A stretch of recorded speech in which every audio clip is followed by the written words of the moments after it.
الحمد لله نحمده ونستعينه ونستغفره ونؤمن به ونتوكل عليه ونعوذ بالله من شرور أنفسنا ومن سيئات أعمالنا من يهده الله فلا مضل له ومن يضلل فلا هادي له ونشهد أن لا إله إلا الله وحده لا شريك له ونشهد أن سيدنا ومولانا محمدا عبده ورسوله أما بعد فأعوذ بالله من الشيطان الرجيم بسم الله الرحمن الرحيم إن الذين كفروا سواء عليهم أأنذرتهم أم لم تنذرهم لا يؤمنون ختم الله على قلوبهم وعلى سمعهم وعلى أبصارهم غشاوة ولهم عذاب عظيم اللهم صل على محمد وعلى آل محمد كما صليت على إبراهيم وعلى آل إبراهيم إنك حميد مجيد اللهم بارك على محمد وعلى آل محمد كما باركت على إبراهيم وعلى آل إبراهيم إنك حميد مجيد۔ اللہ تعالیٰ نے قرآن کریم کی بہت بڑی نعمت ہمیں عطا فرمائی ہے، لہذا قرآن کریم کو پڑھنا، اس کو سمجھنا، اس پر عمل کرنا یہ ہماری ذمہ داری ہے۔ گزشتہ کل کے درس میں نے عرض کیا تھا کہ قرآن کریم کی 114 صورتیں، ان میں سورۃ الفاتحہ پورے قرآن کریم کا مقدمہ ہے، خلاصہ ہے، تمہید ہے، اور اس کے بعد 113 صورتوں میں تفصیل کے ساتھ اللہ تعالیٰ نے عقائد کو، احکام کو، ان چیزوں کو بیان فرمائے۔ پہلی صورت جب تفصیل شروع ہوتی ہے تو سورۃ البقرہ ہے، اور سورۃ البقرہ کی پہلی 5 آیات میں مؤمنین کا ذکر ہے، اس کے بعد 2 آیتوں میں کفار کا ذکر ہے، اور اس کے بعد 13 آیات میں منافقین کا ذکر۔ تو گزشتہ کل ہم نے فجر کی نماز میں یہ 20 آیات تلاوت کی تھی، تو میں نے عرض کیا تھا کہ اس کی ہم 3 دن میں تھوڑی تھوڑی گفتگو کریں گے۔ تو گزشتہ کل میں نے سورۃ البقرہ کی پہلی آیات پر بات کی تھی کہ پہلی 5 آیات میں اللہ تعالیٰ نے مؤمنین کا ذکر فرمایا ہے کہ مؤمنین کون ہیں، ایمان والے کون ہیں، صفتیں بیان فرمائی۔ اور یہ جو 2 آیتیں ہیں، آیت نمبر 6، آیت نمبر 7، اس میں کفار کا ذکر فرمایا۔ ان الذین کفروا سواء علیہم اانذرتهم ام لم تنذرهم لا یؤمنون ختم اللہ علی قلوبہم وعلی سمعہم وعلی ابصارہم غشاوہ ولہم عذاب عظیم۔ اب سب سے پہلے ہم یہ بات سمجھیں کہ ایمان کا معنی کیا ہے اور کفر کا معنی کیا ہے۔ ایمان کسے کہتے ہیں، کفر کسے کہتے ہیں۔ پھر ہمیں سمجھنا چاہیے کہ کفر کی اقسام کتنی ہیں، پھر دیکھنا چاہیے کہ کسی بندے کو کافر کہنے کے لیے کیا ضروری ہے، اور یہ دیکھنا چاہیے کہ کسی بندے کی زبان سے کوئی جملہ نکلے جو بظاہر شریعت کے خلاف ہو اور اس کے باوجود بھی اس کو کافر نہیں کہہ سکتے، کس موقع پر۔ تو فتوی تکفیر میں بہت زیادہ احتیاط کرنی پڑتی ہے۔ کفر کا فتویٰ لگانے میں انسان کو کبھی بھی جلد بازی سے کام نہیں لینا چاہیے۔ یہ ساری باتیں سمجھنے کی۔ ایمان کہتے ہیں التصدیق بما علم المجیء بالنبی صلی اللہ علیہ وسلم۔ ایمان کہتے ہیں ایسی چیز کو ماننا کہ جس کو نبی کریم صلی اللہ علیہ وسلم لائے۔ التصدیق بما علم مجیء النبی صلی اللہ علیہ وسلم بہی ضرورتاً، جو چیزیں اللہ کے نبی لائے ہیں ان تمام کا ماننا ایمان ہے، کسی ایک کا انکار بھی نہیں کر سکتے۔ تفصیلاً فیما علم تفصیل و اجمالاً فیما علم اجمال، جو باتیں آپ نے تفصیلاً بیان فرمائی ہے اس کو تفصیلاً ماننا ضروری ہے، اور جو باتیں اجمالاً بیان فرمائی ہیں اس کو اجمالاً ماننا ضروری ہے۔ جہاں آپ نے وضاحت فرمائی ہے وہ وضاحت مانے، جہاں اجمالی بات کی ہے اس کو اجمال کے ساتھ مان لیں۔ یہ مختصر سی میں نے بات کی جو ایمان کا معنی ہے۔ اب اس کے مقابلے میں کفر کیا ہے؟ جو رسول اکرم صلی اللہ علیہ وسلم چیزیں لے کر آئے ہیں جن کو ماننے کا نام ایمان ہے، اسے کہتے ہیں ضروریات دین، کہ یہ دین کی ضروری چیزیں ہیں، ان میں سے کسی کا انکار نہیں کر سکتے۔ تو ان میں سے کسی ایک کا انکار کرنا یہ کفر ہے۔ ایمان کے لیے تمام چیزوں کا ماننا ضروری ہے، اور انکار کرنے کے لیے تمام چیزوں کا انکار ضروری نہیں ہے۔ کسی ایک کا بھی انکار کریں گے تو ایمان سے خارج ہو جائیں گے۔ اب کسی کے ذہن میں یہ رہے کہ اس نے ایک چیز کو ہی چھوڑا ہے، باقی تو سب مانتا ہے۔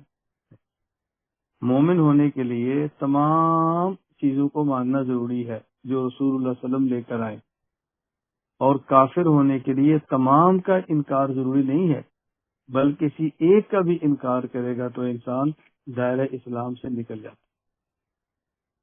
تو یہ ذہن میں رکھ لیں بہت اچھی طرح، کبھی بھی غلط فہمی کے اندر مبتلا نہ ہو، فلاں بدل ایک چیز چھوڑی ہے باقی تو مانتا ہے۔ تو ایک ہے، میں نے مختصر سی بات کی ہے کہ کفر کا معنی کیا ہے۔ خلاصہ کیا کفر کا معنی؟ رسول اکرم صلی اللہ علیہ وسلم سے جو چیزیں یقین کے ساتھ ثابت ہیں ان میں سے کسی ایک کا انکار کر دینا، یہ انسان کو ایمان سے نکال دیتا ہے اور کفر کے اندر داخل کر دیتا ہے۔ ہمارے ایسا نہیں ہے کہ ایک بندہ مومن بھی اور کافر بھی نہیں، یا مومن ہوگا یا کافر ہو، یہ درمیان میں نہیں ہے کہ مومن بھی ہو اور کافر بھی، ایسا نہیں ہوتا۔ میں چونکہ تفصیلات بیان نہیں کر رہا، یہ ساری باتیں تفصیل کے ساتھ میں نے عقائد میں پڑھائی ہیں، لکھوائی ہیں، نیٹ پر موجود ہیں، آپ اس کو سن سکتے ہیں، سمجھ سکتے ہیں تفصیل کے ساتھ۔ کفر کی قسمیں کتنی ہیں؟ کفر کی 10 قسمیں۔ نمبر 1 کفر انکار، نمبر 2 کفر نفاق، نمبر 3 کفر ارتداد، نمبر 4 کفر شرک، نمبر 5 کفر کتابی، نمبر 6 کفر زندقہ، نمبر 7 کفر جحود، نمبر 8 کفر عینات، نمبر 9 کفر مفادی، نمبر 10 کفر معطلی بھی کہتے ہیں، کفر دہری بھی کہتے ہیں۔ کفر کی کتنی اقسام ہیں؟ 10۔ میں کئی بار گزارش کرتا ہوں کہ علمی مجالس میں ساری باتیں سنتے رہیں، کچھ باتیں یاد ہوں گی، کچھ یاد نہیں ہوں گی، یاد نہیں ہوں گی تو ریکارڈ ہو رہی ہیں، اس کو بعد میں پھر سن لیں، اور کچھ سمجھ آئیں گی کچھ نہیں آئیں گی۔ اب پہلی مجلس میں بعض چیزیں نہیں بھی سمجھ آتی، دوبارہ پھر سنیں۔ کسی چیز کے سمجھ نہ آنے کا معنی کہ وہ چیز غلط ہے، یا کسی کے سمجھ میں نہ آنے کا معنی کہ اس کو چھوڑ دیں۔ میں ایک چھوٹی سی مثال آپ سے عرض کرتا ہوں۔ میں کمپیوٹر کو چلانا نہیں جانتا، اچھا، اور میرے پاس یعنی اب بھی میرے گھر میں بہترین خوبصورت نیا لیپ ٹاپ موجود ہے، میں نے اس کو کھول کے بھی نہیں دیکھا۔ انگلینڈ سے مہمان آئے اور میری لیپ ٹاپ لائے، تو ان کی خواہش تھی، ان کا خیال یہ تھا کہ مولانا صاحب میڈیا پر ہیں تو ان کو بڑی اس کی ضرورت ہوگی، اور ان کو یہ پتہ نہیں کہ یہ ان چیزوں کو سمجھتا بھی نہیں، یہ چلانا بھی نہیں جانتا۔ یہ جس لنک پر میں بیان کر رہا ہوں دنیا میں لوگ سن رہے ہیں، یہ میں نے نہیں بنایا، کسی نے بنا کر بھیجا، میں تو بنا بھی نہیں سکتا، اور اس کو آگے بھیجنا کیسے؟ مجھے سکھایا بھی یوں آپ بٹن دبائیں گے تو چلا جائے گا، تو لیپ ٹاپ لے کر آئے۔ اب میں بتا رہا ہوں کہ مجھے آپ ہیں کہتے ہیں مولانا صاحب یہ لیپ ٹاپ ہے، آپ ہدیہ قبول کر لیں۔ میں کہتے یار مجھے تو چلانا ہی نہیں آتا، کہتے کوئی مسئلہ نہیں، میں سکھا دیتا ہوں۔ اب آپ مجھے سکھاتے ہیں، میں کہتے یار مجھے نہیں سمجھ آتا، آپ کہتے ہیں پہلی بار ہے نا، مولانا صاحب تھوڑا سا دل بڑا رکھتے ہیں، آ جائے گا، کیوں آپ گھبراتے ہیں، آپ ہمت تو کریں۔ ایسے ہوتا یا نہیں ہوتا؟ تو عقائد پر آپ کیوں دل چھوٹا کرتے ہیں؟ پہلی ہی مجلس میں جب مجھے سمجھ نہیں آ رہا، بڑا مشکل بیان ہے، تو حوصلہ کریں، پہلی دفعہ ہے، آپ نے پہلی بار سنے، 2 بار سنے، 3 بار سنے، ہو جائے گا، کیوں مشکل پیش آتی؟ میں عام طور پر فرض نمازوں کے بعد جو ہم تسبیحات پڑھتے ہیں، 33 بار سبحان اللہ، 33 بار الحمدللہ، 34 بار اللہ اکبر، تسبیحات فاطمہ، تو میں مستقل درس دے کر اس کو سکھاتا ہوں۔ آپ جائیں تو ہنا میڈیا پر دیکھ لیں، میری اس پر ویڈیو بھی موجود ہے، پوری فائل بھی موجود ہے کہ تسبیحات فاطمہ کو پڑھنے کا سنت طریقہ کیا ہے، ٹھیک ہے نا؟ 1 2 3 4 5 6 7 8 9 10 انگلیوں پر یہ تسبیحات کیسے گنتے ہیں؟ 10 انگلیوں پر 10,000 کی گنتی، 10 انگلیوں پر 10,000۔ اب بندہ کہتا ہے 10 انگلیوں پر 10,000 کیسے؟ تو میں گنتا جاتا ہوں، آپ دیکھتے جائیں، پورے 10,000 ابھی کر دوں گا۔ اب جب میں سکھانا شروع کرتا ہوں کہتا ہے بہت مشکل ہے۔ میں نے کہا پہلی بار ہے نا، پہلی بار تو مشکل ہوتا ہے، تھوڑی توجہ دیں گے تو سمجھ آ جائے گا۔ یعنی 10 انگلیوں پر 10,000 کی گنتی۔ اب بتائیں اللہ تعالیٰ نے آپ کو 10 انگلیاں دی اور ایک انگلی کے 3 پورے ہیں، یہ 30 پورے ہیں، اور آپ یہ نہ 30 پورے کیا، ہاں ہماری 10 انگلیاں، ایک کتنے بنے گی 30۔ اب آپ چاہیں تو اس 30 پوروں پر 10,000 کی گنتی کریں، کوئی مشکل ہی نہیں، لیکن سیکھیں گے تو پھر۔ اور جب تک اگر آپ کو اس طرح انگلیوں پر سیکھنا نہیں آتا، جسے عقد انامل آتے ہیں، بعض احادیث ایسی ہیں جس کو سمجھنا ممکن ہی نہیں، کوئی اس کی صورت سمجھنے کی نہیں ہے اگر کسی بندے کو عقد انامل نہیں آتا۔ میں ایک مثال دیتا ہوں، رسول اکرم صلی اللہ علیہ وسلم جب تشہد میں بیٹھتے تھے، اشہد ان لا الہ الا اللہ فرماتے تھے، تو نبی پاک صلی اللہ علیہ وسلم تشہد میں بیٹھتے تو 53 کے عقد کا آپ 53 کے عقد کی طرح آپ اپنے ہاتھ کو رکھ لیتے تھے۔ آپ بتائیں 53 کا عقد کیسے ہوتا ہے؟ آپ سمجھائیں اس حدیث کو۔ یہ وہی سمجھائے گا نا جو انسان سمجھتا ہے کہ انگلیوں پر 53 کیسے ہوتا ہے۔ 53 کا یہ عدد ہے، یہ 53 آپ یوں کریں گے نا، یہ 10 یہ ادھر بنتا ہے اور یہ طرف، یہ دیکھ، یہ میں ایسے رکھتے نا، صحیح آدمی یوں رکھتے ہیں، یہ طرف دیکھیں آپ، 1 2 3 4 5 6 7 8 9، اس کے بعد اس کو یہاں رکھیں 10، یہاں رکھے 20، یہاں رکھے 30، اور یہ 30 کے بعد 31 32 33، یوں چلتے جائیں گے۔ 30 ہے، پھر یہ 40 ہے، یہ 50، یہ 50 اور یہ 3 طرف، یہ 53 کا عدد۔ تب یہ اگر 53 کا عدد آتا ہے تو حدیث سمجھ آئے گی نا، اور اگر یہ نہیں آتا تو کیسے حدیث سمجھ آئے گی؟ رسول اکرم صلی اللہ علیہ وسلم آرام فرما رہے تھے، آپ نیند سے اٹھے تو اس میں آپ نے فرمایا ویل للعرب من شر قد اقترب، ایک شر بہت قریب آ رہا ہے، اس آپ صلی اللہ علیہ وسلم نے ارشاد فرمایا۔ تو پھر اس میں آپ صلی اللہ علیہ وسلم نے فرمایا کہ فتح ردم یاجوج ماجوج ہاکذا، کہ یاجوج ماجوج جو ہے، جو دیوار ہے اس کا اتنا سوراخ کھل گیا ہے۔ کیا فرمایا؟ اتنا کا مطلب کیا؟ اب ایک راوی کہتا ہے کہ آپ نے 90 کا اشارہ کیا، ایک کہتا ہے آپ نے 10 کا اشارہ کیا۔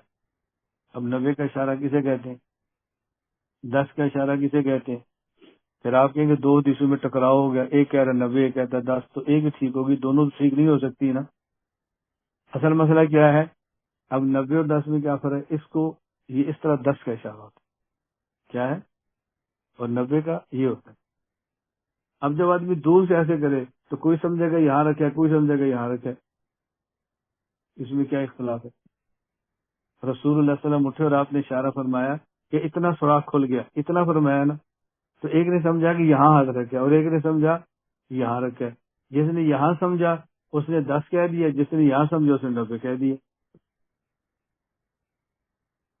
یعنی اگر آپ عربی زبان میں اشارے کے ساتھ کسی سے کوئی چیز منگوانا چاہیں، آپ مجھ سے پوچھتے ہیں مولانا صاحب کتنے پیسے چاہیے، تو کہہ دو کتنے، اس کا معنی ہے 10,000۔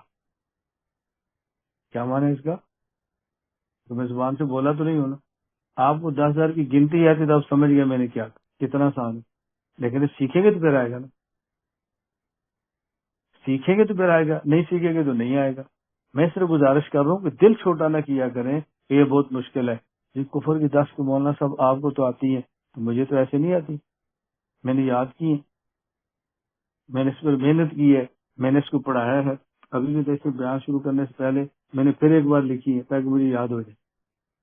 سبق لکھنے سے بڑی جلدی یاد ہوتا ہے، اور ہم چونکہ لکھنے کے عادی نہیں ہیں۔ میں کچھ دن پہلے نحو پڑھا رہا تھا، تو پڑھنے والے اساتذہ تھے، طلبا نہیں تھے، تو میں نے کہا جب آپ نے نحو پڑھانی ہو تو کاپی لکھایا کرو۔ آدھا سبق طالب علم کو لکھتے پڑھتے پڑھتے یاد ہی آتا، اور کتاب اس کو نہیں سمجھ آتی، اپنے ہاتھ کی کاپی لکھی سمجھ آتی کہ میں نے یہ کہاں لکھا ہے، یہ کہاں لکھا، اس کو دماغ میں بیٹھا ہوتا ہے کہ میں نے کہاں لکھا۔ خیر، میں یہ عرض کر رہا تھا، ایک ہے کفر کی تعریف۔ کفر کی تعریف کیا ہے؟ کہ جن باتوں کو ماننا ضروری ہے ان میں سے کسی ایک کا انکار کر دینا بھی کفر۔ کفر کی اقسام 10 ہیں۔ نمبر 1 کفر انکار، نمبر 2 کفر نفاق، نمبر 3 کفر شرک، نمبر 4 کفر ارتداد، نمبر 5 کفر کتابی، نمبر 6 کفر زندقہ، نمبر 7 یہ میں گنوا رہا ہوں، کفر زندقہ، پھر کفر دہریہ، کفر اناد، کفر جحود اور کفر مفادی۔ کفر انکار کا معنی کیا ہے؟ کسی بھی چیز کو دل سے بھی نہ ماننا اور زبان سے بھی نہ ماننا، یہ کفر انکار۔ عام طور پہ لوگ کفر کا معنی یہی سمجھتے ہیں۔ نمبر 2 کفر نفاق۔ کفر نفاق کا معنی ہوتا ہے کہ دل سے انکار کرنا اور زبان سے اقرار کرنا، دل سے نہیں مانتا لیکن زبان سے مانتا، یہ کفر نفاق۔ ایک ہوتا ہے کفر ارتداد۔ کفر ارتداد کا معنی کیا ہوتا ہے کہ پہلے مانتا ہو اور بعد میں انکار کر دے۔ ایک یہ تھا کہ شروع سے نہیں مانتا، وہ کفر انکار۔ ایک یہ ہے کہ پہلے مان رہا تھا اور بعد میں پھر جائے، یہ کفر ارتداد ہے۔ ایک ہے کفر شرک۔ کفر شرک کا معنی ہوتا ہے اللہ کو مانتے ہوئے اللہ کی ذات یا صفات میں کسی اور کو بھی شریک کرنا۔ اللہ کو مانتے ہوئے اللہ کی ذات یا اللہ کی صفات میں کسی اور کو بھی شریک کرنا۔ ایک ہے آدمی اللہ کے علاوہ ایک اور اللہ مان لے، ایک ہے اللہ تو ایک ہی مانتا ہے لیکن اللہ والی صفتیں اوروں میں مان لیتا ہے، یہ کفر شرک۔ ایک ہے کفر کتابی۔ کفر کتابی کا معنی کیا ہوتا ہے؟ سابقہ آسمانی کتاب کو مانتے ہوئے قرآن کریم کا انکار کر دیں۔ سابقہ آسمانی کتابوں کو مانتے ہوئے قرآن کریم کا انکار کر دے، رسول اللہ علیہ وسلم کی نبوت کا انکار کر دے، یہ کفر کتابی ہے۔ اور کفر زندقہ۔ کفر زندقہ اس کو کہتے ہیں کہ جو بندہ ایمان کا اقرار کرے، مسلمان خود کو کہے، لیکن شریعت کے کسی ایمانیات میں سے کسی عقیدے کی تشریح ایسی کرے کہ جو اسلام کے خلاف، یا دوسرے لفظوں میں کفر کو اسلام کہتے، جس طرح ہم کہتے ہیں نا قادیانی ہے، ہم کہتے ہیں مرزائی، ان کا جو کفر ہے کفر زندقہ ہے۔ کیا معنی؟ یہ کفر کو اسلام کہہ رہے ہیں، کفر کو اسلام کہنا یہ کفر زندقہ ہے۔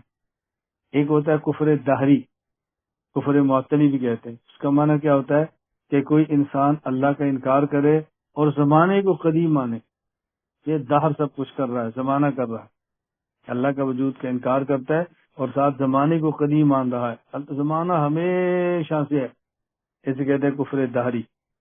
ایک ہوتا ہے کفر جحود۔ کفر جحود کا معنی ہوتا ہے کہ انسان دل سے ایک بات کو مانے لیکن زبان سے اقرار نہ کرے۔ قرآن کریم میں ہے وَجَحَدُوا بِهَا وَاسْتَيْقَنَتْهَا أَنفُسُهُمْ ظُلْمًا وَعُلُوًّا۔ بہت سے لوگ ایسے تھے ان کا دل مانتا تھا کہ حضور سچے نبی ہے لیکن ماننے کے لیے تیار نہیں ہوتے تھے، اقرار نہیں کرتے تھے۔ اس کی وجہ ضد ہے، اس کی وجہ سے کبر ہے، اس کی وجہ حسد ہے، ماننے کے لیے تیار نہیں ہوتے تھے۔ ایک ہوتا ہے کفر جحود، ایک ہوتا ہے کفر اناد۔ کفر اناد میں آدمی کا دل بھی مانتا ہے، آدمی زبان سے اقرار بھی کرتا ہے لیکن قبول نہیں کرتا،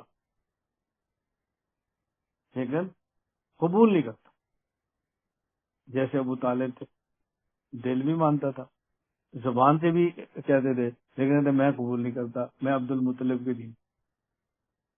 آپ ٹھیک ہے لیکن میں قبول نہیں کرتا، انکار نہیں ہوتا۔ ایک ہوتا ہے کفر مفادی، یہ آج کے دور میں چل رہا ہے۔ کفر مفادی کیا ہوتا ہے کہ لوگ کہتے ہیں کہ میں دل سے بھی مسلمان ہوں، زبان سے بھی ہوں، لیکن وہ جرمنی کا ویزا لینے کے لیے میں نے لکھا میں مرزائی ہوں، کہ میں نے ویسے لکھا ویزا لینے کے لیے، تو نے ویسے لکھا دل سے لکھا ہے، ہم تجھے مسلمان نہیں مان سکتے۔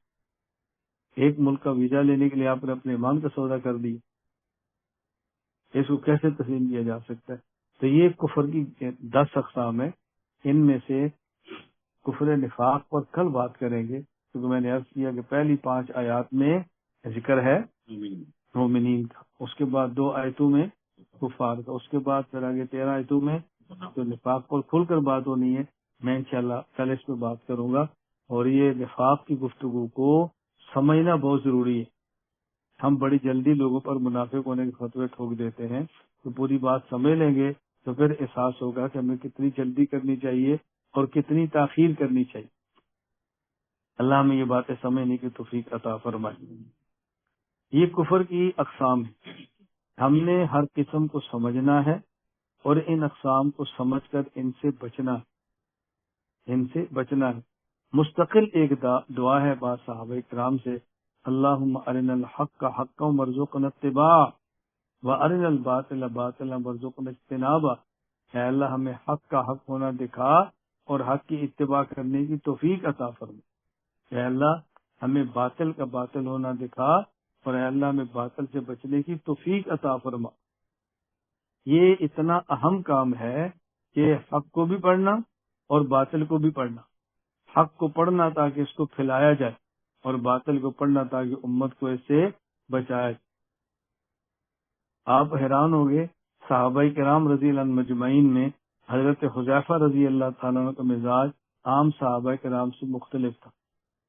حدیث موجود ہے، حضرت حذیفہ رضی اللہ عنہ فرماتے ہیں ان الناس کانوا یسألون رسول اللہ صلی اللہ علیہ وسلم عن الخیر وکنت اسألہ عن الشر.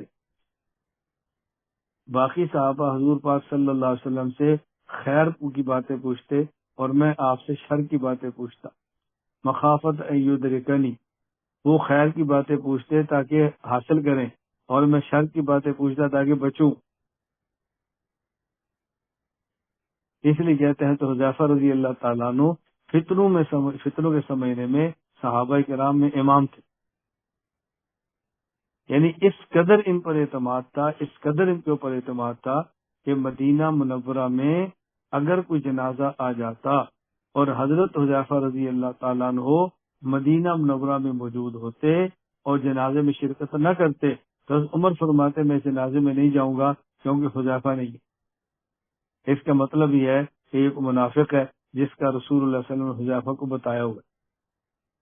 اس سے ایک بات سمجھ آتی ہے کہ کسی بھی فن میں اور کسی بھی علم میں اس بندے پر اعتماد کرنا ضروری ہے کہ جو بندہ اس فن اور علم کا ماہر، اس پر اعتماد کرنا ضروری ہے. یہ نہیں کہ فلاں نے کہہ دیا فلاں نے کہہ دیا، آخر فلاں بھی تو عالم ہے، آخر فلاں بھی تو ایسے. یہ آخر واخر کو چھوڑ دیں. یہ دیکھنا ضروری ہوتا ہے کہ کس بندے کا فن ہے اور یہ کس بندے کا موضوع ہے، اس پر کس بندے نے محنت کی اور اس پر کس بندے نے محنت نہیں کی. معمول کے مطابق جو ڈاکٹر بنتے ہیں وہ سارے ڈاکٹر ہوتے ہیں معمول کے مطابق، اور اس کے بعد پھر ان کے تخصصات شروع ہوتے ہیں. یہ ناک کا ہے، یہ پیٹ کا ہے، یہ معدے کا ہے، یہ دماغ کا ہے. اب بتائیں اگر کسی آدمی کو پیٹ کی بیماری ہو اور چیک جا کر کرائے ناک کے ڈاکٹر کو، اور بھئی یہ تجھے معدے کی تکلیف ہے، یہ ناک کا اسپیشلسٹ، وہ کہتے ہیں آپ کہتے ہیں وہ بھی تو آخر ڈاکٹر ہی ہے نا.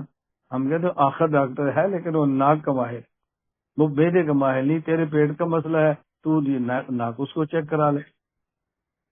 میری گزارش آپ سمجھ آ رہی؟ تو ہم ان معاملات میں نہیں سمجھتے کہ کس سے کون سی بات پوچھنی ہے اور کس سے کس بندے کے اوپر اعتماد کرنا ہے. ایک تو میں بڑی مختصر سی بات کروں، لمبی تفصیلات بیان نہیں کر رہا. اگر کسی شخص کے بارے میں آپ کے سامنے بات آئے کہ فلاں نے ایسی بات کہہ دی ہے جو آپ کو ٹھیک نظر نہیں آ رہی، تو فتوی کفر میں جلد بازی نہ کریں. کسی شخص کے اوپر کفر کا فتویٰ لگانے میں جلد بازی نہ کریں. فتوی تکفیر میں نہایت احتیاط کرنی چاہیے. اور اسے کہتے ہیں موانع کفر، کہ بعض چیزیں ایسی ہیں کہ جن کی بنیاد پر کسی بندے کے بارے میں کفر کا فتویٰ نہیں دے سکتے. ان میں سے پہلی چیز اسے کہتے ہیں احتمال. احتمال کا معنی کیا ہے؟ یہ اچھی طرح سمجھنا. آج کل یہ بات کی جا رہی ہے، میڈیا پر کی جا رہی ہے، لوگ اس کا معنی غلط سمجھ رہے ہیں اور بس سمجھانے والا غلط بتا رہا ہے. احتمال کا معنی کیا ہے؟ اگر کوئی شخص ایک ایسا کلمہ کہہ دے جس میں 99 احتمال کفر کے ہوں اور ایک احتمال ایمان کا ہو تو ہم اس کو کافر نہیں کہیں گے۔ ایک شخص ایسا جملہ کہہ دے جس میں 99 احتمال کفر کی ہوں اور ایک احتمال ایمان کا، تو اس کو کافر نہیں کہیں گے۔ ہاں اگر وہ خود ہی کہہ دے کہ میری مراد یہ ہے تو پھر تو اس کو مسلمان نہیں کہہ سکتے۔ لیکن یہ کہاں پر ہے، یہ بات توجہ سمجھنا، ایک ایسا شخص کہ جس کی ساری باتیں ایمان والی ہیں لیکن ایک جملہ ایسا نکلا کہ جس سے 99 احتمال کفر کے ہے اور ایک احتمال ایمان کا ہے۔ عام طور پہ کیا کہا جاتا ہے، یہ میں نے خود سنا ہے، عام طور پہ کیا کہا جاتا ہے، لوگ کہتے ہیں جی فقہ نے لکھا ہے اگر کسی بندے میں 99 احتمال 99 وجہ کفر کی ہوں ایک وجہ ایمان کی ہو تو اس کو مومن کہیں گے۔ حکیم الامت ثانی فرماتے ہیں ایسا کون سا بندہ ہوگا جس کے اندر کوئی نہ کوئی وجہ ایمان کی نہ ہو۔ کسی ہندو سے بھی پوچھ لیں، وہ کہے گا میں ان کی پوجا کے لیکن ہم اللہ بھی ہے، ہمارا یہ نبی ہے لیکن محمد بھی ہے، ہمارے نہیں ہے، تو ایک وجہ تو پھر مان رہے۔ اس لیے اس کا مطلب کیا ہے، ایک آدمی مومن ہے لیکن اس کی زبان سے ایک جملہ ایسا نکلا کہ جس میں 99 احتمال کفر کے تھے ایک احتمال ایمان کا تھا، اس احتمال کی بنیاد پہ ہم اس کو مومن کہیں گے، کافر ہونے کا فتویٰ نہیں دیں گے، اللہ کہ وہ خود ہی کہہ دے کہ میں یہ کہنا چاہ رہا ہوں، میری مراد یہ ہے۔ اس پر ایک نا عجیب واقعہ لکھے، عقود الجمہ، حضرت امام صاحب کی حالات پر ایک کتاب ہے، شیخ محمد بن یوسف دمشقی نے کتاب لکھی۔ حضرت امام اعظم ابو حنیفہ رحمہ اللہ کا ایک شخص بہت مخالف تھا، سخت امام صاحب سے وہ بغض رکھتا تھا۔ حضرت امام صاحب کے پاس آیا اور اس نے کہا کہ ابو حنیفہ ما تقول فی رجل، اس شخص کے بارے میں آپ کیا کہتے ہیں، لا یرجو النار لا یرجو الجنہ ولا یخاف من النار ولا یخاف اللہ یصلی بلا رکوع ولا سجود یاکل المیتۃ یشہد بما لا یراہ۔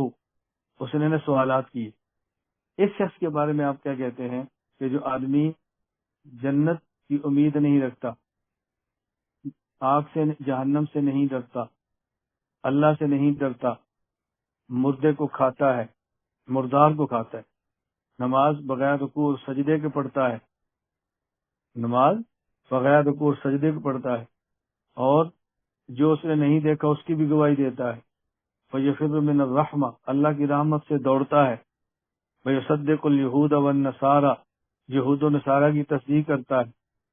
حضرت امام صاحب نے اپنے جو شاگرد بیٹھے تھے پوچھا کہ آپ کی اس کے بارے میں کیا رائے ہے، انہوں نے کہا جی کافر ہے۔ تو امام صاحب فتبسم، مسکرانے لگے، شاگردوں نے کہا کافر ہے، امام صاحب مسکرانے لگے۔ حضرت امام صاحب نے اس بندے سے کہا اچھا اگر میں تیرا جواب ٹھیک دے دوں تو یہ بتا تو مجھ سے لڑنا چھوڑ دے گا، تو ہر وقت جو میرے خلاف بولتا ہے اپنی زبان کو روک لے گا؟ اس نے کہا جی بالکل۔ امام صاحب میں انہ مؤمن، یہ مومن۔ شاگرد حیران ہو گئے، کیسی بات کہہ رہے؟ امام صاحب نے فرمایا یہ جو شخص ہے، اس نے کہا وہ ایسا شخص ہے جو جنت کی امید نہیں رکھتا، اس کا مطلب یہ ہے وہ جنت کے خدا سے امیدیں وابستہ رکھتا ہے، جنت کے خدا سے امیدیں وابستہ ہے۔ اس میں جو ہے نا وہ آگ سے نہیں ڈرتا، اس کا معنی ہے وہ آگ سے نہیں، آگ کے خدا سے ڈرتا ہے۔ اور یہ جو کہتا ہے نا وہ اللہ سے نہیں ڈرتا، اس کا معنی یہ ہے وہ اس بات سے نہیں ڈرتا کہ اللہ ظلم کرے، کہتا ہے مجھے پورا یقین ہے خدا ظلم نہیں کرتا، ہمارا کے بز اللہ من العبید، وہ کہتا ہے مجھے پورا یقین ہے خدا ظلم نہیں کرے گا، یہ معنی ہے تو وہ اللہ سے نہیں ڈرتا۔ اور یہ جو اس نے کہا نا وہ یاکل المیتۃ، مردار کو کھاتا ہے، اس کا معنی ہے کہ مچھلی کھاتا ہے۔ اور یہ جو صلی بلا رکوع ولا سجود، بغیر کو سجدے کے نماز پڑھتا ہے، اس کا معنی ہے نماز جنازہ پڑھتا ہے، وہ نماز جنازہ پڑھتا ہے۔ اور یہ جو اس نے کہا کہ وہ یشہد بما لا یرا، جو نہیں دیکھا گواہی دیتا ہے، اس کا معنی ہے اللہ کے رسول کی گواہی دے کر بغیر دیکھے گواہی دے رہا ہے۔ اور یہ جو کہتا ہے وہ یفر من الرحمہ، رحمت سے دوڑتا ہے، اس کا معنی ہے کہ بارش سے دوڑتا ہے، بارش تو اللہ کی رحمت ہوتی ہے۔ اور یہ جو کہتا ہے یہود اور نصارہ کی تصدیق کرتا ہے، وہ قرآن کی یہ آیت ہے وقالت الیہود لیست النصارى لا شیء وقالت النصارى لیست الہدى، یہود کہتے ہیں عیسائی جھوٹے ہیں، عیسائی کہتے ہیں یہودی جھوٹے، یہ کہتا ہے دونوں ٹھیک کہتے ہیں یہ کہہ رہا ہے یہودی بھی ٹھیک کہتے ہیں، عیسائی بھی ٹھیک کہتے ہیں، وہ شخص اٹھا، اسے امام صاحب کی پیشانی چھو، امام صاحب کی پیشانی چھو. اسے کہتے ہیں احتمال. یہ موانع کفر میں سے کہ جب تک کسی میں احتمال موجود ہے ایمان کا، کفر کا فتویٰ نہیں دے سکتے. اس لیے فتوی کفر میں احتیاط کریں، آپ لوگ نہ دیا کریں، بہت زیادہ سکوت دیا کریں. دوسری وجہ موانع کفر میں سے دوسری وجہ اس کہتے ہیں سبقت لسانی. سبقت لسانی کا معنی کیا؟ آدمی کیا نا کچھ اور چاہتا ہے، جلد بازی میں کچھ اور نکل جائے، لیکن یہ نہیں کہ دوبارہ پھر وہی کہ اچانک زبان سے نکل گئے. اس کی بڑی عام سی مثال دی جاتی ہے کہ رسول اکرم صلی اللہ علیہ وسلم نے فرمایا کہ اللہ اتنا خوش ہوتے ہیں جب بندہ گناہ سے توبہ کرتا ہے، اتنا خوش ہوتے ہیں کہ جتنا یہ بندہ بھی خوش نہیں ہوتا. اس نے پھر مثال دی، کون سا بندہ؟ فرمایا وہ بندہ جو جنگل میں سفر کر رہا ہو، وہ درخت کے نیچے سویا ہو، اور نہ ایک بندہ جنت میں جنگل میں سفر کر رہا ہو اور اس کی سواری گم ہو جائے، اور سواری کے اوپر ہی کھانا پینا ہے. اب وہ تلاش کرتا کرتا تھک کے سو گیا اور نا امید ہو گیا کہ اب میری سواری نہیں ملے گی، اور جب نیند سے اٹھا تو اچانک سواری سامنے موجود. وہ خوش ہو کر جلد بازی میں کہتا ہے اللہ کو انت عبدی وانا ربک. اصل کہنا کیا تھا؟ انا عبدی وانت ربک، اے اللہ میں بندہ ہوں، تو میرا خدا ہے، تو نے کتنا کرم کیا. جلدی میں خوشی سے کہہ دیتا ہے انا ربی وانت عبدک، میں رب ہوں تو بندہ ہے. کہتے جس نے خوشی میں کہہ دیا نا، اتنا خوش ہوا کہ اس کو یہ بھی نہیں احساس ہو رہا میں کیا کہہ رہا ہوں. جب بندہ گناہ سے توبہ کرتا ہے اللہ اس سے بھی زیادہ خوش ہوتے ہیں. یہ کیا ہے؟ سبقت لسانی. سبقت لسانی کا معنی سمجھ گئے کہ بس اوقات کو زبان سے جملہ ایسا نکل جاتا. دو. نمبر 3، ایک ہوتا ہے لزوم کفر. لزوم کفر کا معنی کیا ہے؟ کہ بعض جملے ایسے ہیں کہ کہنے والے کی مراد وہ نہیں ہوتی، لیکن اس جملے سے بظاہر کفر لازم آ رہا ہو. بظاہر کفر ایک ہوتا ہے التزام، ایک ہوتا ہے لزوم. ہم اس کو اتنی جلدی نہیں کہیں گے.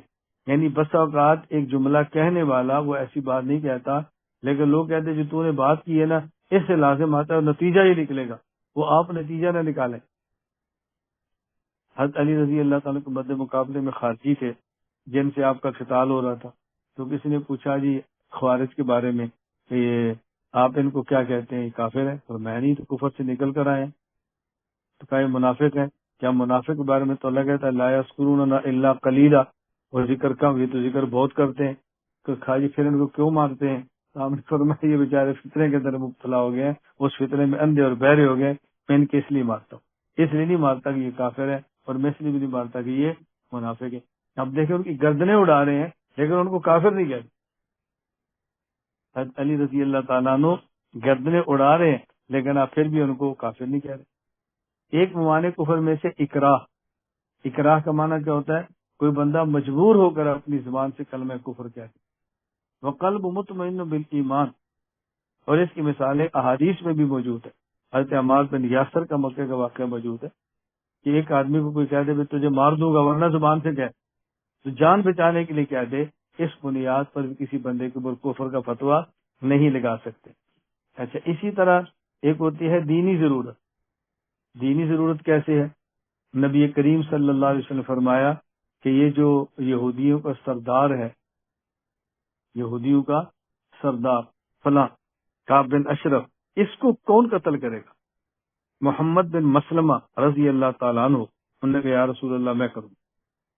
پھر محمد بن مسلمہ نے کہا اللہ کے نبی اس تک پہنچنے کے لیے مجھے کچھ باتیں ہو سکتا ہے آپ کی شان کے خلاف بھی کہنی پڑے. فرمایا اجازت ہے. اب دیکھو حضور کی شان میں جملہ کہنا بندہ ایمان سے نکل جاتا ہے نا. ان کی دینی ضرورت ہے کہ حضور نے اجازت دے دی. اب وہ محمد بن مسلمہ رضی اللہ تعالیٰ عنہ ہو گئے، کعب بن اشرف سے ملے اس کے قلعے میں، اور وہاں جا کر اس سے کہا کہ مجھے ضروری کام ہے. ملا. اس نے کہا کیا ہوا؟ اس نے کہا تیری بات ہے میں آج سمجھ آئی تو ٹھیک ہے، تو پہلے کہتا تھا کہ اس محمد کا کلمہ نہ پڑھو تم لٹ جاؤ گے، اور تو نے ٹھیک کہا. اتنا اس پہ خرچ کرنا پڑا کہ آج ہمارے گھر میں کھانے کی چیزیں نہیں. لیکن میں تو پہلے تو میں کہتا تھا، وہی بات نکلی جو میں نے کہی تھی. اب بتاؤ کیوں آئے؟ انہوں نے کہا بس مجھے کچھ گندم چاہیے. بولتے اب پھنس گئے تیرے پاس ہیں، تو سردار ہے۔ اس نے کہا ٹھیک ہے میں دوں گا، لیکن مجھے گندم کے بدلے میں گروی کیا رکھو گے؟ کہا تم بتاؤ، کہ اپنی عورتیں رکھو۔ انہوں نے کہا عورتیں تو رکھ سکتے، تو خوبصورت ہے، عرب کا سردار ہے، ہماری عورتیں، ہم تو فتنے سے ڈرتے ہیں، ابھی عورت کیسے رکھے تیرے پاس؟ میں نے کہا چلو اپنے بچے رکھو۔ انہوں نے کہا بچے ہم رکھ تو دیں، لیکن جب یہ بڑے ہو گئے لوگ ان کو تانا دیں گے، تمہارا باپ تمہیں 1 کلو گندم کے بدلے میں رکھایا تھا، اس تانے کو برداشت کریں گے؟ اس نے کہا پھر ہم اسلحہ رکھ سکتے ہیں۔ کہا ٹھیک ہے، اسلحہ لے کر جانا تھا نا وہاں تک، قلعے تک کیسے اسلحہ لے کر جاتے؟ کہا یہ ٹھیک، چلو ٹھیک ہے، تم رات کو لے کر لے آؤ۔ اب وہ پھر رات کو نکلے، اسلحہ لے کر اس کے گھر تک کیسے جا سکتے تھے؟ اس کے لیے تدبیر اختیار کرنی تھی نا، کہ ہم بدلے میں اسلحہ گروی رکھیں گے تیرے پاس۔ اب یہ رات کو تلواریں لے کر چلے گئے، یہ تھے ایک اور تھا ساتھ، آگے دروازے پہ دستک دی۔ اندازہ کریں کہ عورت کتنی سمجھدار تھی۔ یہودی یہ جانے لگا تو اس نے کہا مجھے خون کی بھوک آ رہی ہے، باہر نہ جانا۔ اس نے کہا نہیں، جب سردار کو بلایا جائے تو سردار جاتے ہیں۔ اس کو تو نشہ چڑھا ہوا تھا نا کہ یہ نبی پاک صلی اللہ علیہ وسلم سے بغاوت کر کے آ رہے ہیں، اس کو تو نشہ چڑھا ہوا تھا۔ خیر جب باہر گیا تو محمد بن مسلمہ رضی اللہ تعالیٰ عنہ نے اس کو آتے ہی تو پہلے فرمایا کہ خوشبو زبردست تیرے پاس ہے، کہاں سے لی ہے؟ اس نے بتایا کہ میں جو بھی خوشبو آتی ہے پہلے اس کو میں استعمال کرتا ہوں، پھر اربوں میں جاتی ہے۔ تو سونگی، پھر اس سے بادشاہ رکی، اب اس کے اصل حوالے کرنا تھا تو حضرت نے فرمایا کہ اگر اجازت تو میں ایک بار اور سونگ لوں؟ جی سونگ لو۔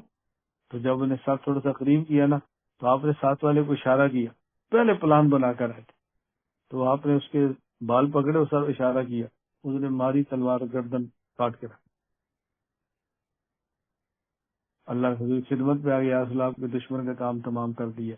لیکن اس محمد بن مسلمہ رضی اللہ تعالیٰ عنہ کعب بن اشرف تک پہنچے کیسے؟ ایک جملہ کہنا پڑا، یہ تو ٹھیک کہتا تھا کہ محمد تمہیں فقیر کر کے رکھ دے گا، ایسے ہی ہوا، تو حضور کی شان میں جملہ کہنے کی کوئی گنجائش ہی نہیں ہے نا۔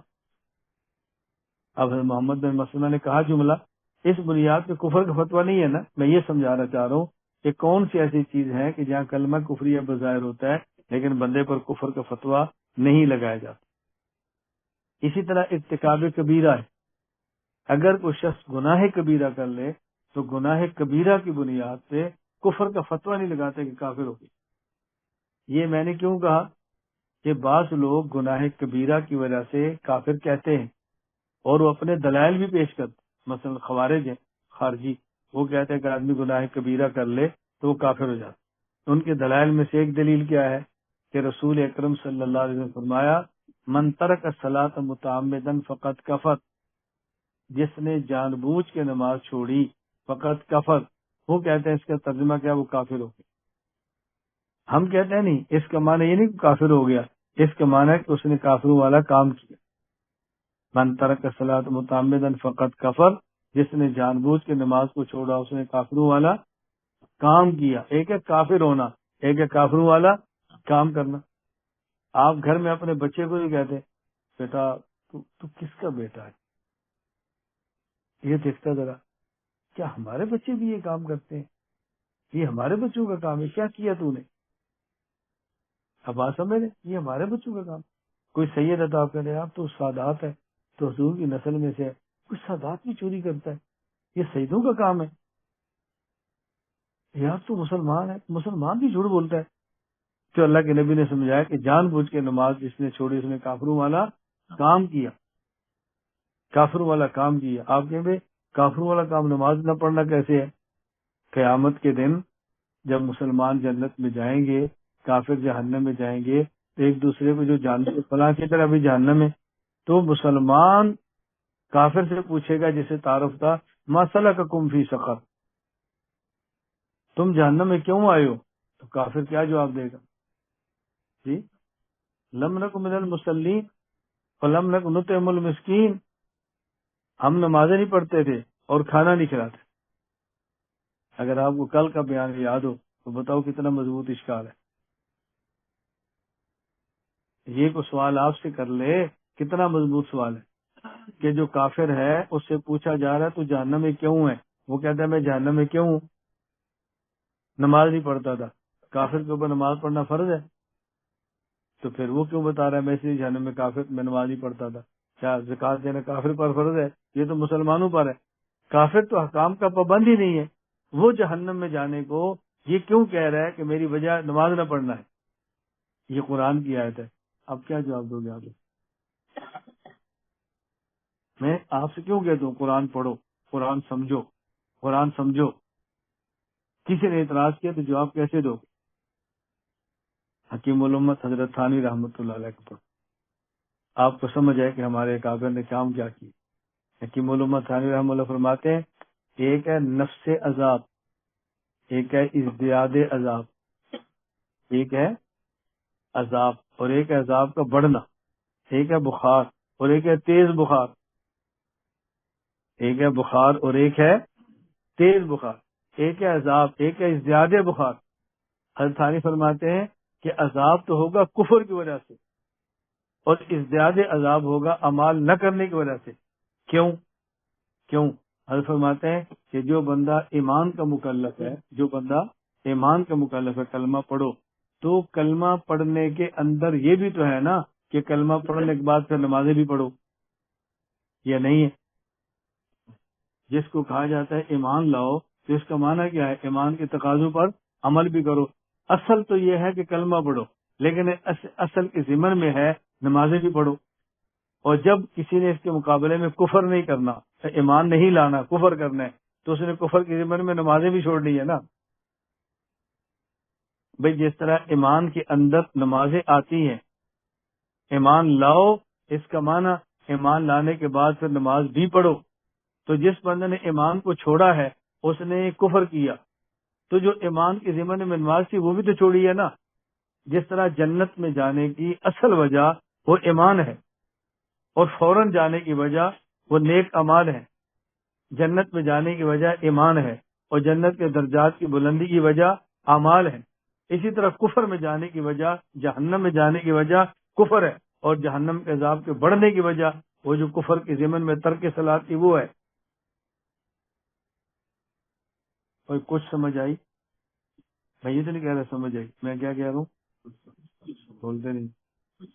میں یہ نہیں کہہ رہا سمجھ آئی، میں کیا کہہ رہا ہوں؟ آپ کچھ سمجھ آئی. باقی تو پھر ایسا آتی ہے. میں نے شروع میں آپ سے بات کی تھی کہ سمجھ نہیں ہے تو پہلی بار کیسے آئے گی؟ جب ہمارا علمی ذوق ہی نہیں ہے، ہمارا علمی مزاج ہی نہیں ہے، ہمارا علمی مطلب ترتیب ہی نہیں ہے، تو یہ تو سوچ سمجھ جب کوئی سوال کرے نا تو پھر سمجھ آتا ہے بھی اس کا جواب ہونا چاہیے. اب اگر کسی نے آپ سے سوال کر لیا اور آپ کو جواب نہ بھی آیا نا تو اس بیان کو سننے والا کوئی گمراہ نہیں ہوگا. کیوں؟ وہ کہے گا یار جواب ہے لیکن مجھے نہیں آتا، مولانا صاحب سے میں نے سنا تھا مجھے یاد نہیں. جواب تو ہے نا، مجھے یاد نہیں ہے، جواب ہے مجھے نہیں آتا. میں نے ایک دفعہ ایک گفتگو میں ایک جملہ کہا تھا اور اس پر بہت تنقید ہوئی، لوگوں نے بڑے تبصرے کیے، تحریریں لکھی، اس کے خلاف کلپ ریکارڈ ہوئے.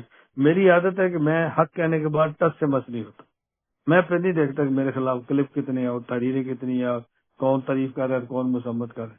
میں نے ایسے چلتے چلتے ایک جملہ کہہ دیا کہ مدرسے کا فاسق طالب علم کالج کے ولی سے افضل. مدرسے کا فاسق طالب علم کالج کے ولی سے افضل ہے. اب ظاہر ہے کالج والوں کو یہ بات کیسے ہضم ہوگی؟ بھائی مدرسے کا طالب علم فاسق ہو وہ کالج کے نیک سے بھی افضل ہوتا ہے، یہ کوئی بات ہے کرنے والی؟ اب میں نے پوری بات کیا کی؟ میں نے پوری بات کی مدرسے کے طالب علم اور کالج کے طالب علم میں فرق یہ ہے کہ ایک مدرسے کا طالب علم عقائد، ترجمہ، حدیث، دلائل یہ مدرسے میں پڑھتا ہے، لیکن بہت سارے نالائق ہوتے ہیں وہ لکھتے نہیں ہیں، بہت سے نالائق ہوتے ہیں یاد نہیں کرتے اور پھر بعد میں پڑھاتے بھی نہیں، بھول جاتے ہیں. اور کالج کے لڑکے نے اس کو پڑھا ہی نہیں ہوتا، کالج کے لڑکے نے پڑھا نہیں ہوتا. کوئی بندہ سوال مدرسے کے لڑکے سے کرے اس کو بھی جواب نہیں آتا، کالج کے لڑکے سے کرے اس کو بھی جواب نہیں آتا. جواب دونوں کو کیوں نہیں آ رہا؟ مدرسے کے طالب علم کو جواب اس لیے نہیں آ رہا کہ اس نالائق نے یاد نہیں کیا، اور کالج کے لڑکے کو جواب کیوں نہیں آ رہا کہ اس نے پڑھا نہیں. اچھا جواب دونوں کو نہیں آتا، لیکن مدرسے کا لڑکا جواب نہیں دے سکتا لیکن اپنے دین کو چھوڑتا نہیں ہے، اپنے مسئلے کو چھوڑتا نہیں ہے، اور کالج کا لڑکا چھوڑ جاتا ہے. یہ جتنے جا رہے ہیں کالج سے جا رہے ہیں وہ چھوڑ جاتے ہیں. کیوں چھوڑ جاتا ہے؟ وجہ مدرسے کے لڑکے نے پڑھا ہوتا ہے، جواب نہیں آتا، لیکن وہ بدلتا کیوں نہیں؟ وہ کہتا ہے میں نے پڑھا تھا مجھے یاد نہیں، اور کالج کے لڑکا کہتا ہے اس کا جواب ہی نہیں، وہ پھسل جاتا ہے۔ اب میں نام نہیں لے رہا، یعنی میں موجودہ دور کے فتنے پھیلانے والوں کے، یہ کئی ڈاکٹر کے انجینئر فلاں، میں نام نہیں لے رہا، ان کے جتنے لوگ جا رہے ہیں وہ مدرسے کے جا رہے ہیں، کالجوں کے جا رہے ہیں، مدرسے والے کیوں نہیں جا رہے؟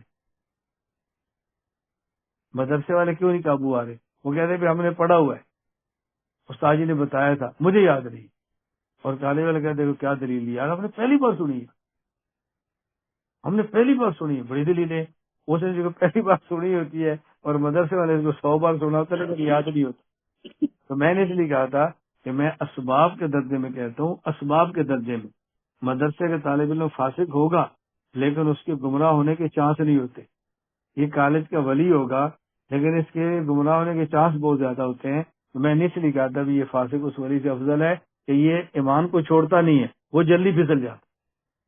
اب وہ پوری بات نہ سنی تو کہہ دی جی مولانا صاحب مدرسے کے حق میں کالج کی مخالف ہیں۔ میں نے کہا میں مخالف ہوتا تو کالج کے لڑکوں کو 4 سالہ کورس کیوں کراتا، ان کو 2 سال علم دین میں کیوں لاتا، ان کو بیٹھ کر عقائد کو سمجھاتا۔ خیر اللہ میں بات سمجھنے کی توفیق عطا فرمائے، اللہ ہمیں بات سمجھنے کی توفیق عطا فرمائے۔ میں یہ بات کہہ رہا تھا کہ جس شخص نے جان بوجھ کے نماز چھوڑی ہے وہ کافر نہیں، اس نے کافروں والا۔ حضرت امام احمد بن حنبل رحمۃ اللہ علیہ فرماتے تھے کہ جان بوجھ کے جو بندہ نماز چھوڑے نا وہ مسلمان نہیں رہتا۔ حضرت امام شافعی فرماتے تھے کہ جان بوجھ کے نماز چھوڑنے والا بھی مسلمان رہتا۔ تو حضرت امام شافعی اور امام احمد بن حنبل دونوں کا مناظرہ ہوا، امام شافعی امام احمد بن حنبل دونوں کا مناظرہ ہوا۔ حضرت امام شافعی رحمۃ اللہ علیہ نے امام احمد بن حنبل سے پوچھا کہ آپ جو کہتے ہیں جو جان بوجھ کے نماز چھوڑ دے وہ کافر ہو جاتا ہے، اب مجھے آپ یہ بتائیں کہ وہ مسلمان کیسے ہو؟ بہت دلچسپ گفتگو کی۔ ایک آدمی جان بوجھ کے نماز چھوڑے وہ کافر ہو گیا، اب یہ بتائیں کہ اس کے مسلمان ہونے کا طریقہ کیا ہے؟ امام احمد بن حنبل فرمانے لگے کہ وہ کلمہ پڑھ لے۔ امام شافعی فرمایا کلمہ تو پہلے ہی پڑھتا ہے وہ، اس نے کلمہ تو چھوڑا ہی نہیں، نماز چھوڑی ہے نا، کلمہ تو نہیں چھوڑا۔ تو جس بندے نے جان بوجھ کے نماز چھوڑی آپ کہتے کافر ہو گیا، اب یہ مسلمان کیسے ہو؟ امام احمد بن حنبل نے فرمایا کہ وہ کلمہ پڑھے۔ امام شافعی فرمایا کلمہ تو پہلے بھی پڑھ رہا تھا، کون سا چھوڑا اسے؟ کہا جی وہ نماز پڑھے۔ کہا وہ تو کافر ہے، کافر کی تو نماز ہی قبول نہیں ہوتی، تو نماز سے کیا فائدہ ہوگا؟ اب بتائیں کیسے مسلمان؟ امام محمد خاموش ہو۔ اب یہ محمد امام شافعی کا معاملہ ہے نا، یہ ہمارا اور آپ کا معاملہ نہیں ہے کہ ہم ان کی گفتگو دیں، ہم ان کے اوپر اعتراض کرنا شروع کر دیں۔ جب آپ امام احمد کے دلائل دیکھیں گے تو آپ کہیں گے آپ کیا اس کے بھی عجیب دلائل۔ حضرت مولانا محمد امین اکاڑوی رحمۃ اللہ علیہ نے ایک بار دوران مجلس فرمایا کہ ایک دور وہ تھا کہ پرندوں میں بھی مناظری ہوتے تھے۔ حضرت اس ایک واقعہ سنایا کہ حضرت سلیمان علیہ السلام کے دور میں کیونکہ وہ پرندوں کی حاضریاں لیتے تھے تو آپ نے فرمایا کہ فلاں پرندہ آج نہیں آیا، بلاؤ کدھر ہے؟ جب تلاش کیا تو اس کو بلایا تو اس نے کہا جی میں تھوڑی دیر تک آتا ہوں۔ آیا تو پوچھا تم کہاں تھے؟ اس نے کہا 2 پرندوں کا مناظرہ ہو رہا تھا تو میں ثالث تھا اس لیے میں دیر سے آیا، معذرت چاہتا۔ تو حضرت سلیمان علیہ السلام نے پوچھا کہ کیا مناظرہ ہو رہا تھا؟ اس نے کہا کہ مناظرہ یہ ہو رہا تھا ایک پرندہ کہتا تھا کہ بندے کا منہ افضل ہوتا ہے، دوسرے نے کہا تھا نہیں بندے کی پیٹھ افضل ہوتی ہے۔ حضرت سلیمان نے فرمایا اب کس بات میں مناظرہ ہے؟ کیا جی وہ کہہ رہے منہ افضل ہے، وہ کہہ رہے پیٹھ افضل ہے۔ تو حضرت سلیمان علیہ السلام فرمانے لگے جو کہتے ہیں منہ افضل ہے وہ تو سمجھ آ رہی ہے، بات بڑی آسان سی ہے، یہ جو کہتا ہے پیٹھ افضل ہے اس کے پاس بھی دلائل تھے۔ حضرت اس پرندے نے کہا جی آپ دلائل سنیں تو آپ کو اندازہ ہوگا کہ وہ دلائل کیا دیتا تھا۔ کیا جی کیا دلائل تھے؟ اس نے کہا ایک ہے منہ اور ایک ہے پیٹھ، منہ اکڑتا ہے متکبر ہے اور پیٹھ بڑی عاجز ہے، وہ ہر وقت چھپ چھپ کے رہتی ہے، متواضع متکبر سے افضل ہوتا ہے۔ متواضع متکبر سے اس نے کہا وہ کبھی بھی نہیں اکڑتی، کبھی بک بک نہیں کرتی، وہ تو افضل ہے۔ حضرت سلیمان علیہ السلام نے فرمایا کہ اس نے کیا جواب دیا؟ کیا جی اس نے کہا کہ منہ سے اللہ کا نام نکلتا ہے، اللہ کا ذکر ہوتا ہے، اور پیٹھ سے نجاست نکلتی ہے، اللہ کا نام تو پاک ہے، تو جہاں سے پاک چیزیں نکلیں وہ افضل ہے، جہاں سے ناپاکی نکلے وہ افضل نہیں ہے. فرمایا اس دلیل کا جواب کا اس نے جواب زبردست دیا.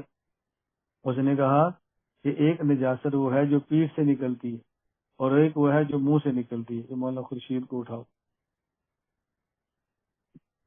ایک وہ نجاست ہے جو پیٹھ سے نکلتی ہے اور ایک وہ نجاست ہے جو منہ سے نکلتی ہے. کفر شرک. تو اس نے کہا جو پیٹھ سے نجاست نکلتی ہے وہ لوٹے پانی سے صاف ہوتی ہے اور جو منہ سے نکلتی ہے وہ سمندر سے بھی پاک نہیں ہوتی. اب دیکھے دلائل. حضرت سلیمان علیہ السلام فرمانے لگے یار یہ تو دونوں کے دلائل ہیں, تو نے فیصلہ کیا کیا؟ اس نے کہا جی میں نے فیصلہ کیا کہ ایک بندہ با ادب ہے اور ایک بے ادب ہے. با ادب کا منہ افضل ہے, بے ادب کی پیٹھ افضل ہے. میں نے یہ فیصلہ کیا با ادب کا منہ افضل ہے اور بے ادب کی پیٹھ افضل ہے. میں نے یہ فیصلہ کیا. ہم نا ایک مناظرے سے بدکتے ہیں, یہ بدکنے والی بات نہیں ہے. میں ترکی میں جگہ شان عرفہ وہاں گیا تو صوفی بزرگ تھے تو میرے میزبان ان سے ملاقات کرائی. اچھا اس نے ملاقات میں میرا تعارف یہ کرا دیا کہ یہ بہت بڑے مناظر, تعارف یہ کرا دیا. اب ظاہر صوفی تو ان چیزوں کے مخالف ہیں, صوفی تو میں بھی ہوں, لیکن ہمارا تصوف چونکہ مصنون تصوف ہے وہ اتنی جلدی سمجھ نہیں آتا. جب تک سنت سے ہٹ کے باتیں نہ کرتے تب تک لوگ صوفی نہیں سمجھتے. تو ہمارا چونکہ مصنون تصوف ہے نا, سیدھا سیدھا بالکل. لیکن اب مجلس ہماری ذکر کی ہے اور بیان عقائد ہو رہے ہیں تو اس کو لوگ کون بھی صوفی بیان کر رہے ہیں, کون ہمیں صوفی کہے گا؟ صوفی تو تب کہیں گے جب ہم عقائد کے بیان کرنے کو شرارت کہیں گے, پھر کہیں گے میں یہ صوفی صاحب ہے ماشاء اللہ بہت اچھے. کیوں انہیں عقائد کی گفتگو شرارت کہہ دی؟ اللہ میں یہ باتیں سمجھنے کی توفیق عطا فرمائے. تو جب انہیں میرا تعارف یہ کرایا تو وہ چونکہ صوفی بزرگ تھے تو وہ کہنے لگے نہیں مناظرہ نہیں کرنا چاہیے, مناظرے کا نقصان ہوتا ہے, یہ ہوتا ہے وہ ہوتا ہے. میں نے ان سے کہا یہ جو آپ فرماتے ہیں مناظرہ نہیں کرنا نقصان ہوتا ہے, آپ نے تو ابھی مجھ سے مناظرہ شروع کر دیا. یہی تو مناظرہ جو آپ کر رہے ہیں مجھ سے. کہ دنیا میں کوئی ایک بندہ ایسا مجھے بتائے جو مناظرہ نہ کرتا ہو, ایک بندہ بتا دے. نام مناظرہ نہیں رکھتا, ایک بندہ بتا دے. یعنی انہوں نے میرا تعارف کرایا ہے کہ یہ مناظر ہے اور آپ نے فوراً مناظرے پر رد کرنا شروع کر دیا ہے. مناظرہ کہتے کسے؟ یہی تو مناظرہ ہے.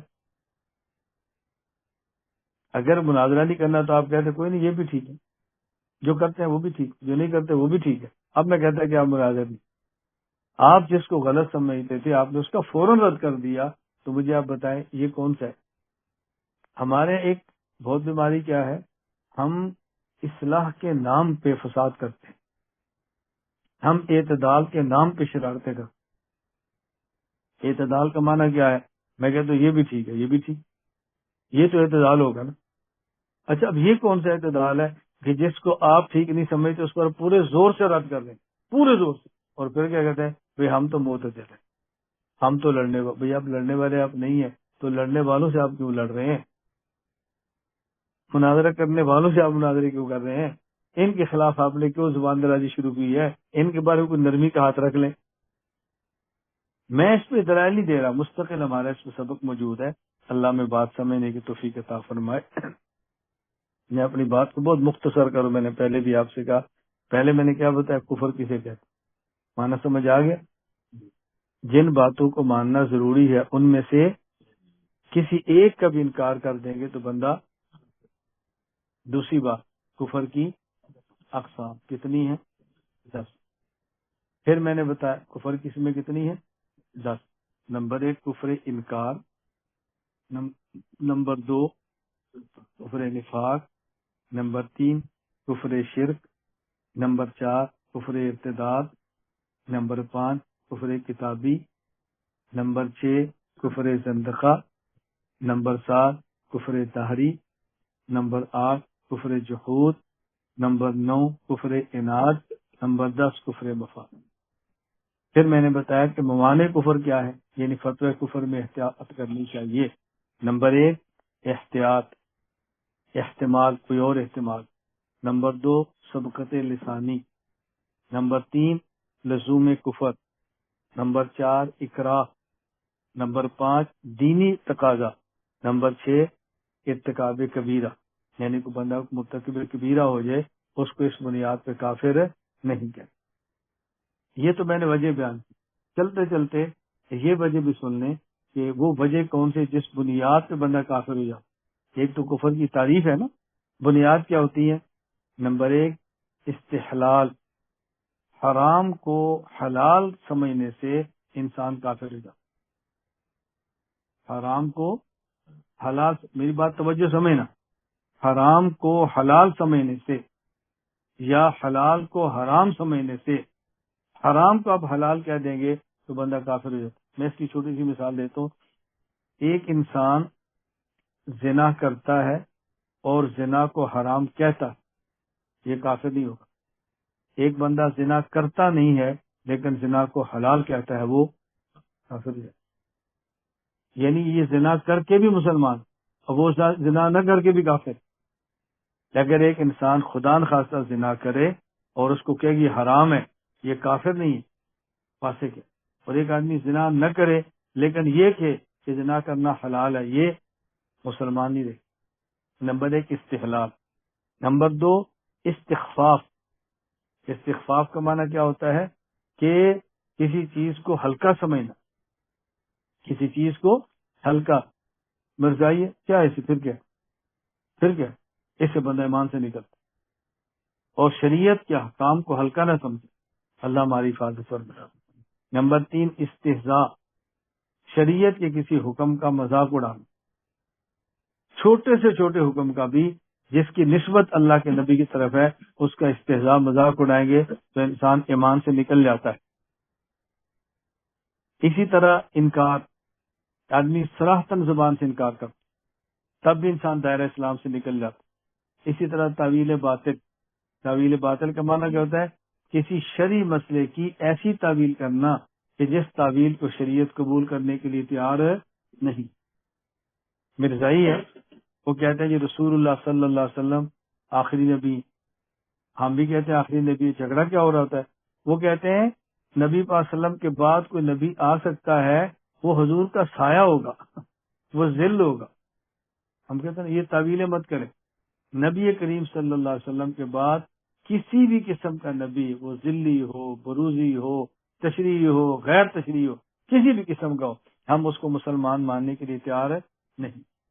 اللہ ہمیں یہ باتیں سمجھنے کی توفیق عطا فرمائے. کفر کی کوئی بھی قسم ہو، کسی بھی قسم سے بچنا ضروری ہے.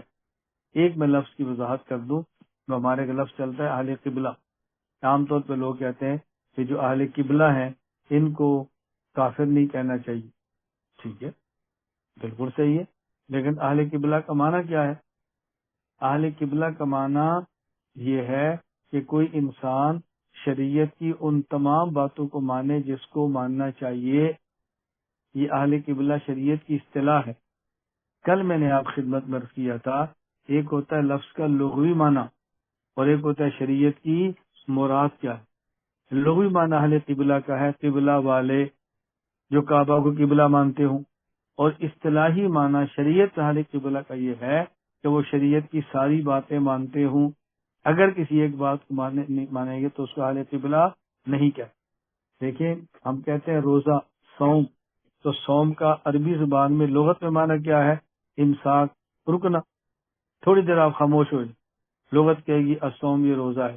لیکن شریعت روزہ کسے کہے گی؟ آدمی صبح صادق سے لے کے غروب آفتاب تک کھانا پینا اور بیوی کے پاس جانا، ہم بستر ہونا، اس سے بچے، یہ ہے صوم. حج، لغت میں حج کسے کہیں گے؟ ارادہ کرنا. شریعت میں حج کسے کہیں گے؟ شریعت میں حج مخصوص ارکان کا نام. شریعت میں صلاۃ کا معنی کیا؟ لغت میں دعا، اور شریعت میں صلاۃ کا معنی دعا نہیں بلکہ مخصوص ارکان مخصوص اوقات میں ہے. اذان، اذان کا لغت میں کیا معنی ہے؟ اعلان کرنا. اور شریعت میں اذان کا معنی صرف اعلان کرنا نہیں ہے، نماز کے لیے یہ کلمات پڑھنا، یہ ہے اذان. بسا کا لوگ غلط فہمی کیا ہوتی ہے، کہتے ہیں جی وہ شریعت میں آیت قرآن کریم کے اندر فلاں لفظ آیا، اس لفظ جہاد آتا ہے، جو قرآن کریم ہے وجاہدوا بھی جہاد کبیرہ، قرآن کی دعوت ہے، اس کو جہاد کہتے ہیں. تو کوئی بندہ یہ کہہ دے کہ قرآن کا اذن مؤذن ایۃ العید انکم لسارقون، کہ جو بندہ اعلان کرے اس کو مؤذن کہتے ہیں، تو یہ جو مسجد میں اذان ہے وہی مؤذن ہے. یہ ٹماٹر بیچنے کا اعلان کرتا وہی مؤذن ہے کہ دیکھیں قرآن مؤذن کا ہم کہتے ہیں اذان کا لغوی معنی مراد ہے، اذان کا شرعی معنی معلوم مراد نہیں ہے. لغوی معنی الگ ہوتا ہے اور شرعی معنی الگ ہوتا ہے. مجھے اچانک بات یاد آ گئی. ابھی ہم فجر کی نماز پڑھ رہے تھے اور فجر کی نماز پڑھنے سے پہلے میں مصلی پر بیٹھا تھا اور ہمارا تھا کہ نماز 5:15 بجے ہو. اور 5:15 ہو گئے، آپ کھڑے ہو رہے، اقامت کوئی بھی نہیں کہہ رہا. کھڑے ہو رہے، اقامت کوئی نہیں کہہ رہا. اقامت کا معنی کیا ہوتا ہے؟ اقامہ یقیم و اقامتن. اس کا معنی ہوتا ہے کھڑا کرنا. کھڑا کرنا اس کا معنی جب 5:15 ہو گئے تو ایک بندہ کھڑا کرے. کھڑا کیسے کرے؟ اللہ اکبر اللہ اکبر. اب لوگ کھڑے ہونا شروع ہو. یہ ہے اقامت. ہم اقامت کیسے کہتے ہیں؟ 5:15 ہو گیا، سارے کھڑے ہو جائیں، صفے درست کر لیں، اب تکبیر شروع کریں. تکبیر تو ہے بیٹھے ہوں کو کھڑا کرنے کے لیے، ہم کھڑا کر کے تکبیر شروع کرتے. تو ہمارے یہاں نا دو ذہن چل رہے ہیں، دونوں بڑے عجیب ہیں. ایک ذہن کیا ہے؟ اقامت شروع ہو جاتی ہے، لوگ بیٹھے رہتے ہیں. اقامت شروع ہو جاتی ہے، بیٹھے رہتے ہیں. جب مکبر مقیم کہتا ہے نا حی علی الصلاۃ، اب کھڑے ہوتے. اور بعض جگہوں پہ جب کہتے ہیں ان محمد رسول اللہ، تب کھڑے ہوتے. تو ہمارے ایک طبقہ ایسا ہے کہ وہ لوگ بیٹھے رہتے ہیں اور مکبر تکبیر کہہ رہا ہوتا ہے تب بھی نہیں اٹھتے.